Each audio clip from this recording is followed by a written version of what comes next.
Hello, everybody. Today we are going to start talking about the social constructions, or the origin actually of our social constructions of good and evil, because our ideas around good and evil are actually very, very old ideas. They have changed form and have transformed through the centuries, through not through the millennia. And so it's interesting for us to be able to look at ways in which notions of goodness and evilness have morphed over time, right? They have not been like the understanding of our ancestors was not the same understanding that we have today necessarily.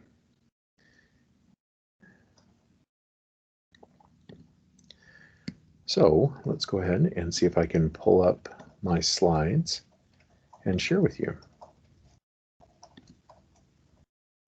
Okay, hopefully you all can see that.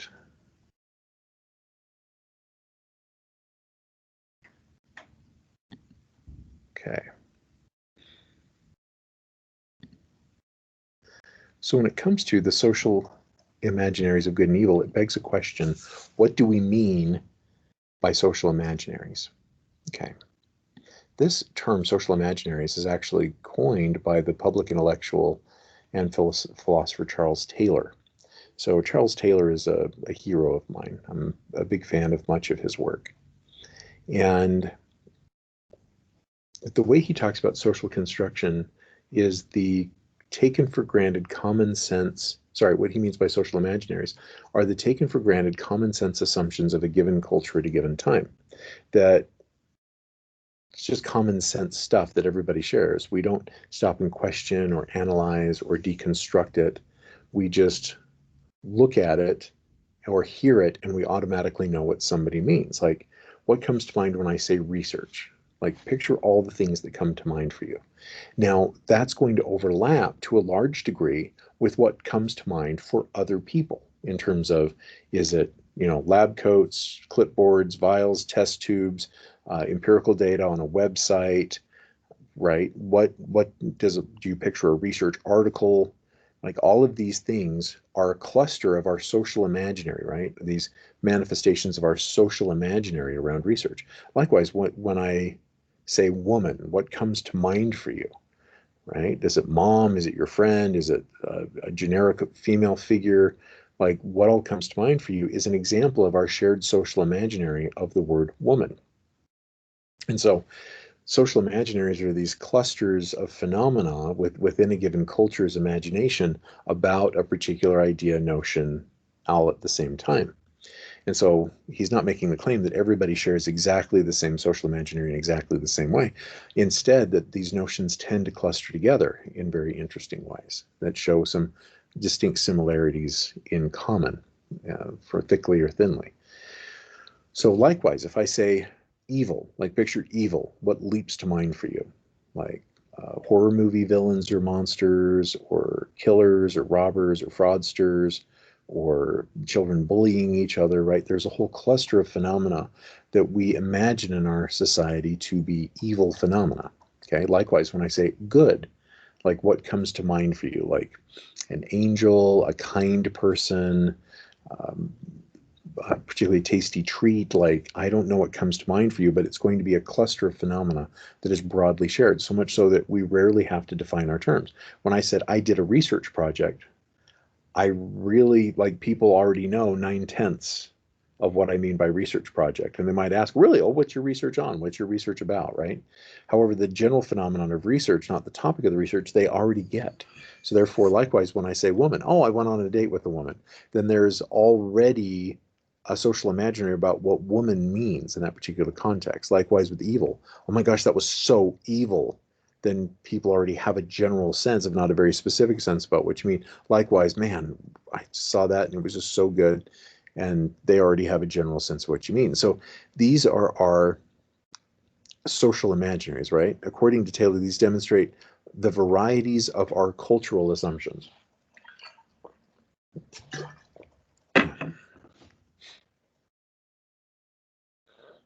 So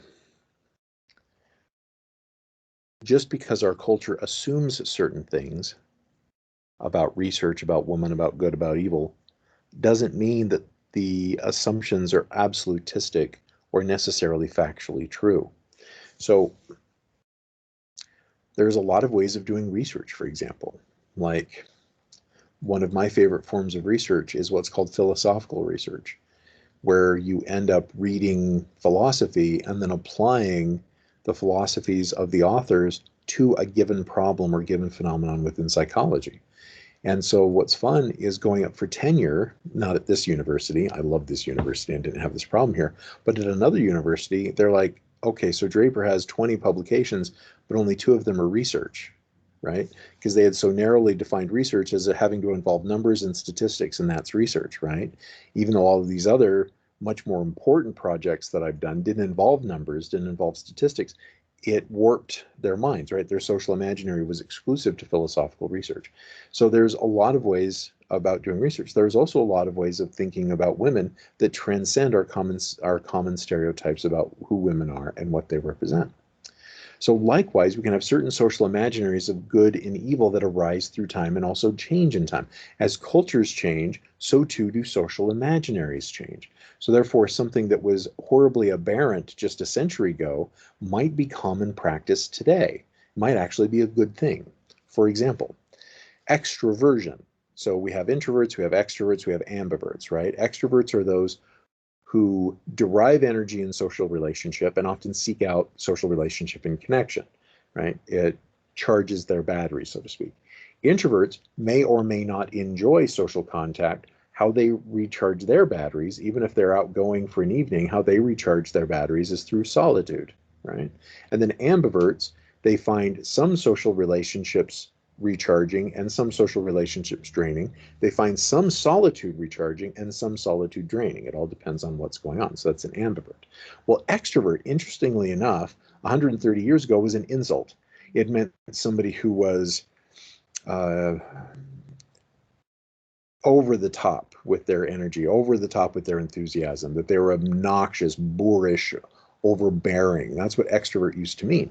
Well, now extrovert is almost like a compliment. Like the extroverts in a class will start getting their extroversion on and all chatting, and the introverts start feeling really insecure because the extroverts get all the attention. They sign up first for presentations, tend to get the better grade on the presentation because they're all being dynamic and connecting while they present. And it's become a good thing. Well, not too long ago, it was a bad thing, right? So it's interesting how our definitions of good and evil change over time. So one of the things we need to touch on here is our current social imaginary, and this part of the social imaginary is millennia old. It's at least 3,000 years old that we know of. And that is that good and evil always already entail choice, the capacity to choose. Okay, this is huge. For those of you that have taken my other classes, you know that agency as an issue regularly crops up. So at least since Aristotle, imagine somebody who is not in control of their own behavior, okay? That they are drugged and the drug causes them to experience everything around them in their world is extremely hostile and threatening, right? It amps up their fight or flight response, 1,000 times above normal. They're in a state of life crisis, all artificially chemically, and you give them a baseball bat, right? And they start swinging the baseball bat at whoever and whatever can see them, right? They're not chemically in their right mind. Chemically, they're actually out of their mind. They've been in this chemically induced state. So therefore, if they're hitting people with the baseball bat, they didn't choose whether or not to be chemically induced. They didn't choose whether or not to have the experience they're having, and they're barely able to choose their behavior, if at all. So therefore, what they're doing by smacking people around them with a baseball bat is not evil. Instead, they're out of control and need to be helped, right? So likewise, some of you have seen that. Um, it's a documentary on Netflix called Pure Evil, where a pizza delivery man in Australia is taken captive, and his captors put an explosive device around his neck and tell him that if he doesn't start robbing banks for them, they'll detonate the explosive device, killing him. So his agency was greatly constrained, if not removed, and therefore he fulfills the wishes of his attackers, right? But legally, he is not guilty of the crime of robbery. They are, because they are the ones that coerced him quite literally on pain of death, and they end up killing him anyway, spoiler alert, that he's really not, he's considered a victim of a crime rather than the perpetrator of a crime, right? So those who have the power to choose are the ones who then have the morals, whether it be good or evil. Like, I need to choose to be able to do something kind. If I can't choose it, then it's not kind. Like, I walk into my office one day and find this special certificate and a congratulations, Dr. Draper, and how kind and generous of you, because the department admin donated a bunch of money in my name, but I didn't even know anything about it, but they're calling me good. I'm not really good. I didn't even know anything about it. I didn't choose that. So choice and morality go hand in hand, because choice relates to moral accountability, meaning that I need to be able to have the capacity to choose a behavior in order for me to be morally and legally accountable for that behavior, right? Evil people, by this reasoning, are people who, of their own choice, do things that are harmful or destructive to others, or that are socially constructed within a particular social imaginary to be evil at that particular time. Those people who do good are those who can choose the activities of good from within their social imaginary at that particular time. And in fact, what's really fun is now we can look at a social imaginary like somebody who is very much harmed for what they believe is good, because it conflicts with the social imaginary of their time. But now our social imaginaries have changed, and now most of us agree. Like, think of Martin Luther King Jr. and the persecutions and prosecutions he faced, right? During his time, there were a lot of people that thought what he was doing was disruptive of the status quo. It was bad. It was harmful for his society. And now here we are some years later, and we see what immense amounts of good he did. But it took a while for our social imagination to change such that that behavior is now interpreted as good, whereas at the time a lot of people interpreted it as evil. Okay, so agency is a huge part of that the only way Dr. King could have been seen as doing something good is if he chose to do it. And not only that though, but today we can see the magnitude of that good because he still chose equal rights, even in the face of prosecution, oppression, repression, etc. Right? He kept forcing and pushing a particular model of the good. We agree with it now, but he did so at his own choice and at his own expense, and ultimately it cost him his life. So where do our social imaginaries, where do our common sense assumptions of good and evil come from? So in a Platonic sense, meaning going back to Plato a few thousand years ago, good is a profound form existing outside of our mundane realm, one that allows us to understand and appreciate such lower order concepts as justice, virtue, etc. In other words, good has no being in itself, but allows for the understanding of knowledge and truth, right? Quoting Aristotle. So really quick, I know we're not a Greek philosophy class per se in this particular section. However, what that means is, for Plato, he was wondering how it is that we can recognize given phenomena as related or essentially the same phenomena, even though they appear to be very different. Why is it I can recognize tall people, short people, across skin colors, across sexes, all as people, right? And babies can do this from a young age without them having to be taught, okay? Like, it reminds me of teaching my nieces and nephews that there's a little stuffed mouse in my house, and I never went to them, not stuffed, it's a little stuffed animal that is vaguely mouse-like. And when I'm playing with it with my nieces and nephews, they immediately identify it as a mouse. I didn't teach them that that stuffed animal was a mouse. It doesn't look much like a mouse, but somehow they recognize it as a mouse. Likewise, I can show them a picture of a mouse on my phone, and they'll go, that's a mouse. Then I can pull up Mickey Mouse, which looks very, very little like a field mouse, like hardly looks alike at all. And they can recognize somehow Mickey Mouse is a mouse, the stuffed animal is as a mouse, as well as an actual photograph of a mouse. So how is it that they can recognize all of these very different mouse-like phenomenon as all mice? Well, Plato argued that somewhere there's a realm of forms. And in the realm of forms, you have the exemplar form of mouseness. And anything that is sufficiently similar to the experience of this realm of forms, we recognize as mouse. Likewise, there is the ultimate form of good, that there is this particular shape, style, experience of what goodness is within this pure realm of forms of which we are spiritually a part. So therefore we can recognize good things in our day-to-day life, such as justice and virtue. Okay, so this Platonic understanding of good, meaning Platonic means goes back to Plato, understanding of good exists outside of human relationships and is how we understand various goods in these same relationships. So goodness does not exist here in the relationship between you and I.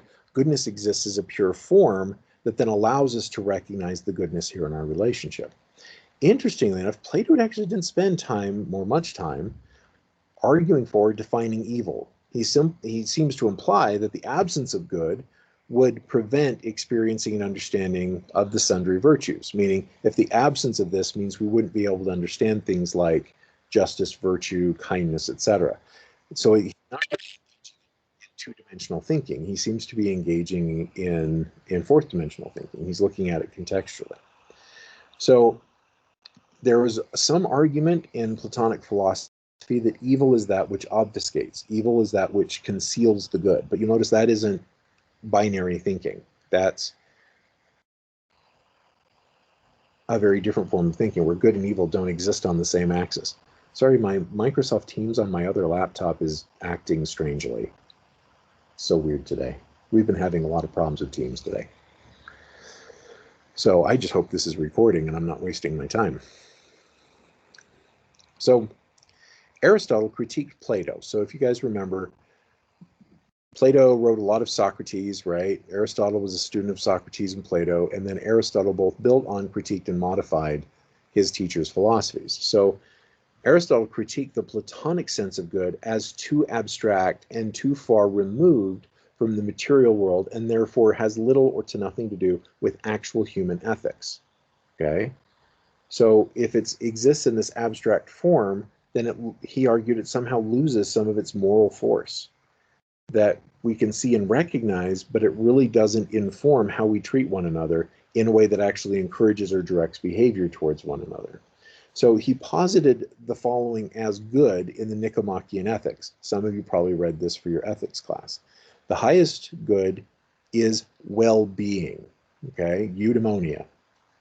Now, eudaimonia, and I know that well-being isn't the perfect translation, but let's run with it for now. This eudaimonia is not an individual well-being only, but it's also a collective well-being as well. Like if my well-being, my eudaimonia is coming at the cost of our relationship eudaimonia, it's not actually eudaimonia. The eudaimonia is an individual and collective good in dynamic relation at the same time.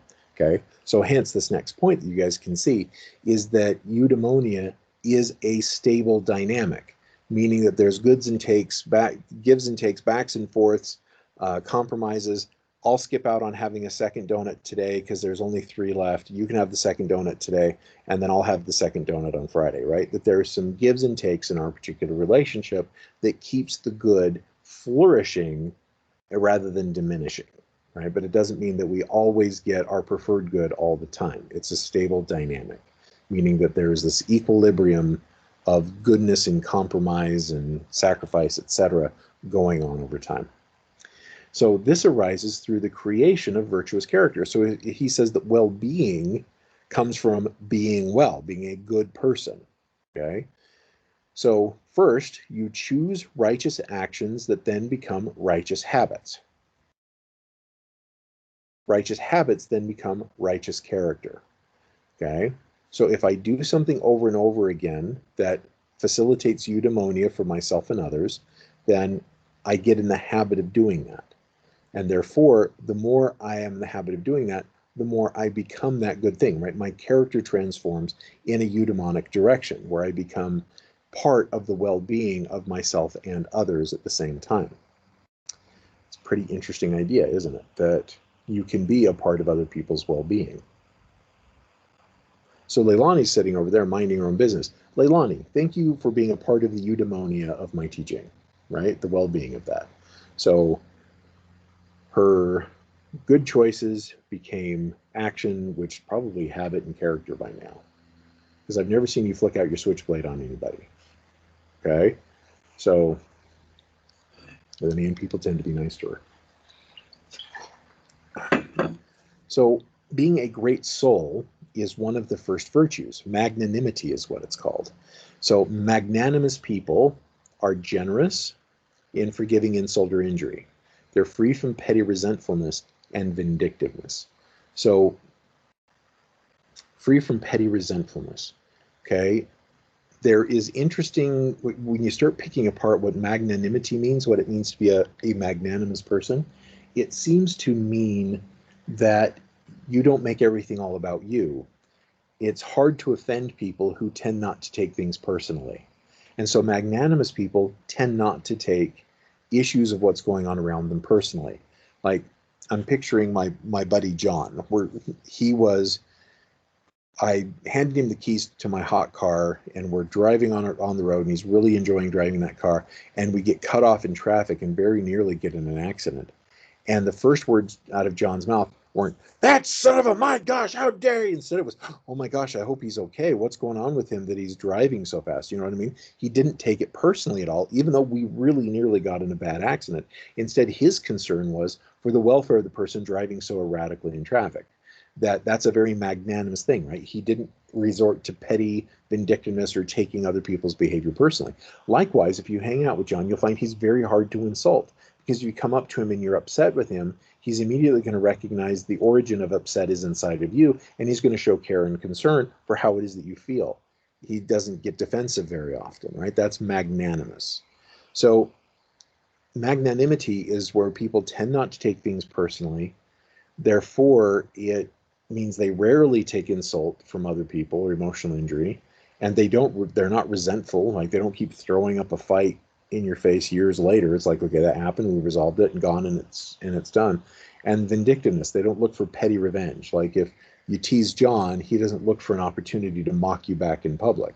Instead, he'll tease you right back to your face right then, but not in a vindictive sense, but out of a playful sense. Okay, so yeah, magnanimity. What the heck? No, our lights just went off. So magnanimity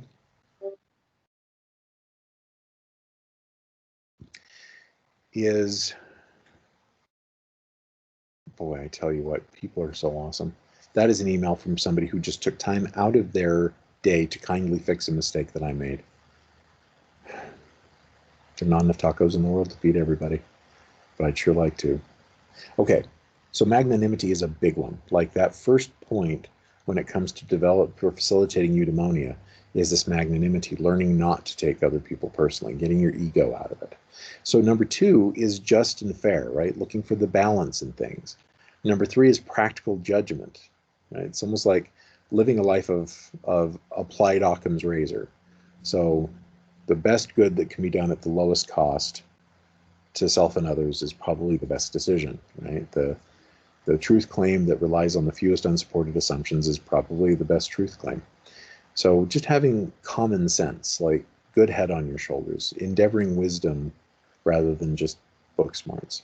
So number four, he really talks about being a good friend, the love of others that is really transformative, the friend love. To the Greeks, the Platonic ideal of love is seen as the highest form of love, because it's not complicated by sex, and it's not just obligated because of familial relation, but instead Platonic love is the love that is freely chosen. You get to love your friends, and you get to do so without having your jiggly bits stroked or theirs, right? You get to just love them freely without there being some kind of carnal desire or familial obligation informing that love. So being a truly good friend is an activity, right? It takes practice and effort to become a good friend. Brave is another one that he points out. Bravery isn't the absence of fear, right? It's what we do in the face of fear, the pushing forward and persisting in the face of fear. That's bravery, okay? And so brave means willing to take risks and willing to do the right thing, even if it comes at a cost. Because many of you know, doing the right thing can often get you out of sorts with the other people around you who aren't interested in you doing the right thing, or who may actually be actively opposed to it. So self-sufficient in relation to family and neighbors. Now, isn't that interesting, that self-sufficiency in relation? So this is a way of saying when it comes to your family life and your community life, pull your weight while still staying in relation to others, meaning don't mooch off of people, but at the same time, if you need something and you're pulling your weight, that it's important for you to need something while you pull your weight. Like there's not like some people misread Aristotle as saying never ask for help, like be radically self-sufficient. And I can kind of see where that misinterpretation comes from, but if you keep reading the Nicomachean Ethics, instead it's clear that we are beings in relation and we endeavor not to need help, not to exhaust resources, but when we do need help, we are beings in relation and can capitalize on that help while we still participate in the capital that we may have drained by needing help. So self-sufficiency is very important, but we are self-sufficient so that we may serve others, not self-sufficiently so we no longer need others. He's not making that argument. Instead, we're self-sufficient so that we don't drain others, right? And I think that's kind of been warped and magnified in our modern social imaginary, because I know people who feel horribly guilty when they need to ask for help and will refuse to do so even at their own detriment. And that's a misunderstanding of Aristotle. If you need help, ask for it, right? And so at the same time, though, endeavor to get to the point where you don't need help anymore and can again can give help to others. It's a give and take. So number 7, it doesn't translate well into English, but there's a simultaneous notion in Greek of thinking things through and speaking clearly about that which you have thought through. So being not necessarily inhibited, cautious with your words, but being clear and careful with what you speak and how you speak it, to know what you mean and know what you're about, and to learn how to speak that clearly and plainly. Okay, to communicate clearly. Now, number 8 is active being at work, right? Being at work. This is be where you are doing the activities that you are doing. Okay. This isn't some kind of, Christian prosperity doctrine heresy. Instead, this is, whatever you're doing, do that thing and be intentional and deliberate about it. This morning, for example, I stopped by to get a decaf mocha from this particular coffee shop. And it was interesting watching the people who were making these beverages hustle. My goodness gracious, they were moving so fast. It was quite remarkable that they were being at work, and it was very active. They weren't just lazily puttering around. They had 6 people in their drive-through line, and they were on it, man. They were hustling hard, that they were active being at work. Right now, I'm active being at work, right? Rather than just assigning you videos that other people have produced, I create this material and I'm sharing this material. It's a different point of view on the psychology of good and evil class compared to what's usually taught. And so I'm doing this. I'm active at work. Leilani, what are you working on right now? So she's working on the discussion notes for sex and gender. Thank you, by the way. She's active at work. Okay. And so, yeah, hustle. Where you are, do the thing, right? Your colleagues at work who kind of half-ass everything and complain, etc. And I think Aristotle's point would be, well, if you're here doing this thing, then do the thing. Why are you complaining about it? You know what I mean? It's more virtuous to go and consistently engage in the activities of what we're doing rather than, drag our feet and whine and whinge, etc. So he makes the point that these virtues are developed over a lifetime, and to see how content they are and how much well-being they bring or brought into the world, past tense. Like that famous quote from Aristotle, one swallow does not make a spring, meaning just because somebody does a good thing doesn't mean they are essentially a good person.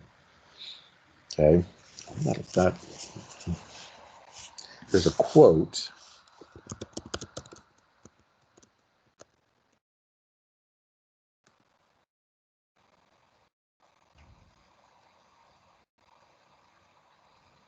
No, it's not going to come up. There's an old quote from Vikings: praise no ale till drunk, no food until eaten, no maid until bedded, no wife until, etc. And so it's this idea that we can really only capture the meaning of a life when it is ended.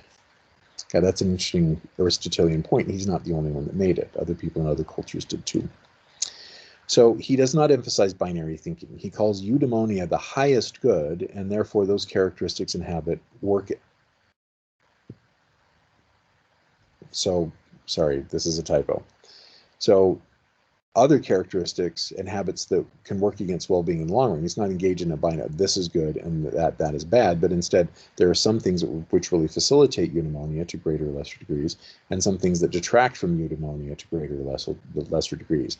Therefore, what is less ethical, less good, are those choices that develop a character of pettiness, making everything about you, being, vindictive and everything, unfairness, betrayal, disloyalty, codependence, sloth, cowardice, and ignorance, that these things are less ideal. They tend to work against eudaimonia.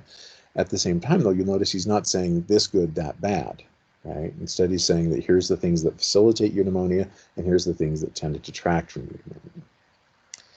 So where do we see this social imaginary today? Are the remnants of Aristotle's thinking still with us?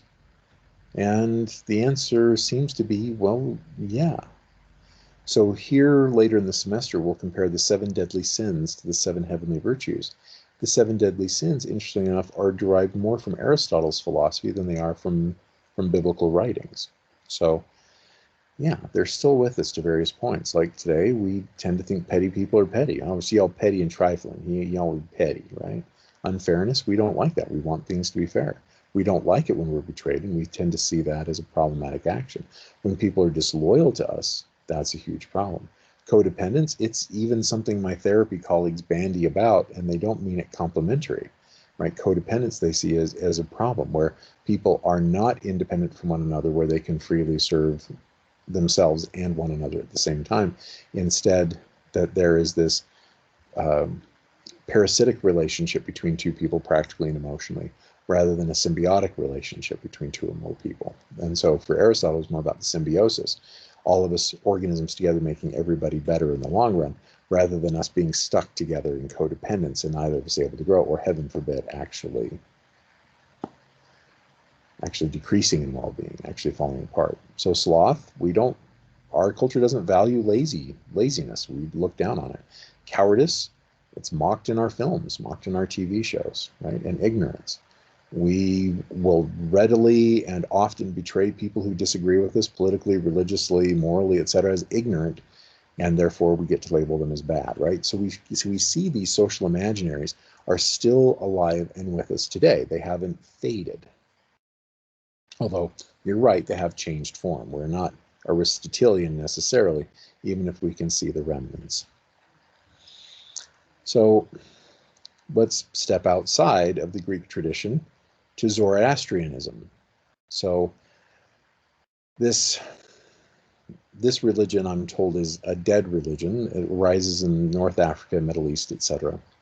So Zoroaster, the founder of Zoroastrianism, begins to define the binary way of thinking about good and evil. So with Aristotle and Plato, we don't necessarily see a good and evil are oppositional.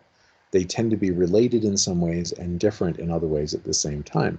Whereas Zoroaster says, no, there's good and evil, and they are in oppositional relation to one another.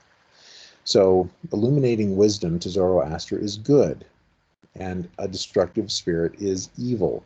So understanding is good, and that which destroys anything, including understanding or other bodies or other souls, is evil. So good behaviors will, quote, practicing philanthropy to the point of personal poverty, sexual abstinence as far as possible for hearers, totals for initiates, and diligently searching for wisdom by helping others. Okay, this comes from Tobias's summary of Zoroastrianism. So what does this mean? Practicing philanthropy to the point of personal poverty, like giving away all you have, leave yourself destitute and give it to other people. That is considered a good. It's philanthropy. Sexual abstinence, okay, abstaining from sex or sexual contact. And so you'll notice it says as far as possible for hearers, meaning those hear the words and the teaching of Zoroaster. But for those who then commit to Zoroastrianism, who are initiates in that particular religion, it becomes absolute. So you are to abstain from sex if you are a follower of Zoroaster. So evil behaviors are selfishness, cruelty, and promiscuity. And so you notice this is just the opposite from, in a binary way, from good, right? Philanthropy versus selfishness, kindness versus cruelty, and chastity versus promiscuity. But we see this neat oppositional relationship in Zoroaster's philosophy. So Zoroaster we don't know if he begins this idea or he perpetuates the idea that morality is choosing certain behaviors, which are then always already in oppositional relation to other behaviors. Meaning if I'm choosing good, I'm choosing the opposite of evil, right? And so that's a very interesting notion. We don't see then I can be choosing goods and evils at the same time in Zoroaster. Instead, to choose one, it means choosing the opposite of the other. So where do we see the remnants of the social imaginary today? Well, again, we see it a lot. That oftentimes in our society today, people think rather two-dimensionally in terms of their morality, that there is good and there is evil, and they are opposed to one another, and one is the opposite of another, right? Good and evil are opposites. So we see a lot of this remain. And we also see, for example, that we consider philanthropy to be a good thing. Now, I don't know that today we consider philanthropy to the point of personal poverty to necessarily be the highest good, right? Many of us would question, kind of in an Aristotelian way, like Aristotle, like, okay, so you gave everything away, which now removes your ability to continue to be philanthropic, meaning be generous with other people over time. That seems unwise, right? It seems less ideally good. Kindness, though, we see as good, and cruelty we see as bad. So sexual abstinence, I've noticed in local culture, is very much upheld as immoral good, and promiscuity is seen as problematic. And again, there's all of these beliefs around that. It's very strange in some ways, quite commonsensical in others, but like, imagine somebody who watched a pornographic video and the actress in the pornographic video was coerced by her abusive pimp to allow herself to be filmed in this pornographic event. And somebody watches that pornographic film depicting some of the coercion and masturbates to the pornographic image. That is both cruel and a form of promiscuity. And yet what's interesting about the way our social imagination has changed is that is seen as less a moral bad in our local culture than actually going and hiring a prostitute where it's consensual and having sex with her, or heaven forbid, having a mutually consensual relationship that's not financially mediated. That I've noticed, like, you can get in trouble for masturbating to porn with local religious figures, but you can actually lose your religion or get kicked out of a religion for actually having sex with somebody. And so it's very interesting the way these social imaginaries around sexual goods and evils are in flux. It's very strange that, I would think that watching a video where somebody is coerced into sex and then therefore they're profiting from my watching that video seems like a bigger moral deal than going and having consensual sex with a lover, right? But I'm weird. So again, these are in flux, these particular moral understandings. The oppositionality, right? Abstinence is good, abstinence is good, promiscuity is bad, right? We still see remnants of those ideas in our culture. So what about Christianity? So Christianity perpetuates the binary and builds on these earlier traditions. Goods are that which earns praise from religious authorities, obedience to divine laws, scriptural commandments, that which creates or perpetuates group survival or wealth, the allowing of natural reactions that perpetuate our well-being, and obedience to legal duties, right? This is medieval Christianity. So if your priest, bishop says it, do it. Follow the commandments of Scripture. Do whatever is good for your little community, and whatever natural reactions, joy, mirth, etc., that the desire to care for and serve other people, those are good. And then, of course, obeying the law of the king. So evil is that which earns condemnation from religious authorities, disobeying commandments, that which inhibits or prevents group well-being, allowing for natural reactions to work against the group well-being, and disobeying legal authorities, that all of those are taken up as evils.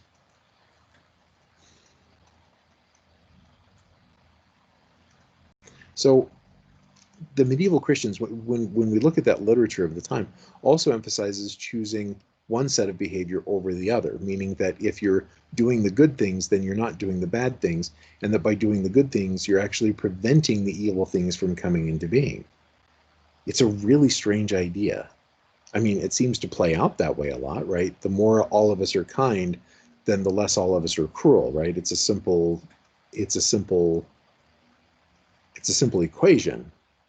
One of the things that Aristotle would kind of chuckle at is that if everybody has developed the habit and therefore character of eudaimonia, then the things that work against eudaimonia will be less frequent. But that doesn't mean it's because eudaimonia dispels the others magically. Like the more of this equal, dissolves all of these, like good dissolves evil. If we're busy doing good, we don't have as much time to do evil. But to the Christians, that one is oppositional, meaning that the presence of God does drive the devil away, that they're mutually exclusive and mutually inimical. And I kind of chuckle because that's really a part of the religious social imaginary today, when although there can very much be religious rites, religious practices, blessings, etc., that work around issues of good and evil, that doesn't necessarily mean that God and Satan can't sit down and talk, right? In fact, there's a lot of scriptural evidence that there's communication, or was, until Satan took all his toys and wandered out into the shadow, right? So there are ways of talking about goods and evils where one doesn't magically dispel the other, and they can exist together. Aristotle would still bring in the point, yeah, but the more you're doing one, the less you're doing of another, so therefore it's for everybody's benefit overall. So in modern Christianity, good and evil are seen as oppositional to one another, similar to medieval times, and that we should all perpetuate good in order to defeat evil, right? The goodness dispels evil. That if I am very faithful in my life, in my religion, then bad things like sickness and death won't happen, right? It's a very absurd idea that's been kind of taken to an extreme in conservative religious circles. They really have a hard time understanding that good things happen to bad people and bad things happen to good people, that good doesn't dispel evil and evil doesn't dispel good. So your daily choices, I was at a church talk the other day, and the very charismatic speaker at this particular church says that your good choices fight the devil and your bad choices pound and nail into Christ's cross. So the 9-inch nails that Christ was nailed to the cross with, that every sin is like another hit on that nail, pinning Christ to the cross. So you either fight the devil with your good choices or you hurt Jesus with your bad choices. There's no middle ground. And I was listening to that going, wow, this is going to give me a lot of clients in my therapy practice, because real life isn't that unambiguous, that there are good things that are evil in some ways and evils that are good in some ways, and it's not that black and white and crystal clear. But hey, if it gives me clients, right? Because with that comes a lot of shame and a lot of guilt, etc. So in modern Buddhism, good and evil are, interestingly enough, also seen as oppositional, and both are defeated or transcended through achieving sunyata, which means emptiness.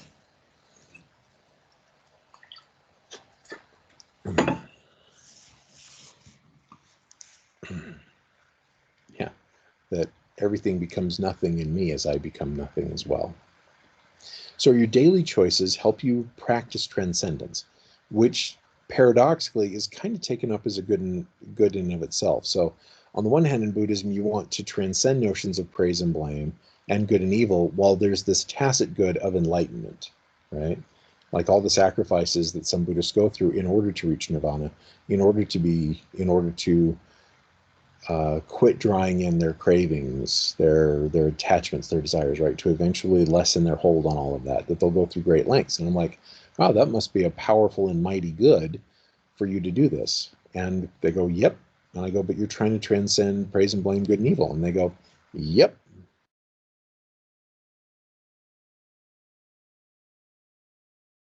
Okay.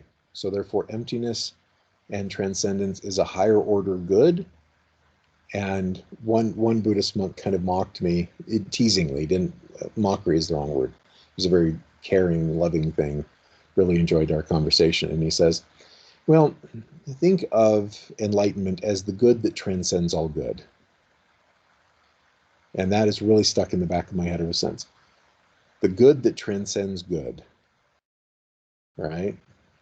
And so one of the things I wonder about is maybe when we take up good fourth dimensionally and accept all that is, that it is good in a particular way, but one that transcends our binary, like our oppositional and our relativistic thinking. It transcends second and third dimensional thinking, that it's good, but in a very different way than when we talk about good and evil, right? It is a good unto itself with no evil in opposition to it, right? Enlightenment. So it's a good unto itself without an opposing evil. So interesting.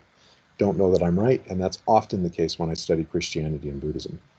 So regardless, Christianity and Buddhism do share some similarities. Good for both tradition entails deliberate and conscious perpetuation and creation of life, charity, continuity, happiness, love, and justice, right? That those constructs seem to be important to greater or lesser degrees to both Christians and Buddhists.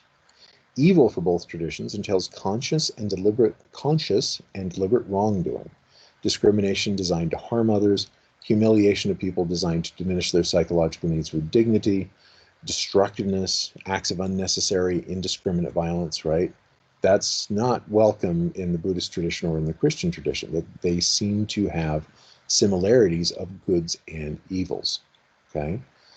So there's also a lot more similarities between Buddhism and Christianity that we get into more in the East Meets West class. We start by really getting into the history of our modern idea, our modern social imaginary of good and evil, and looking at how in those origins, when we interpret Christianity from an Eastern frame, it changes what we understand to be ideal and less ideal, or good and evil, and likewise with Buddhism. So we will save that for the East-West class. For now, rather than getting back into the issue of choice, I will go ahead and bookmark that, and I will look forward to seeing you all during our next class period.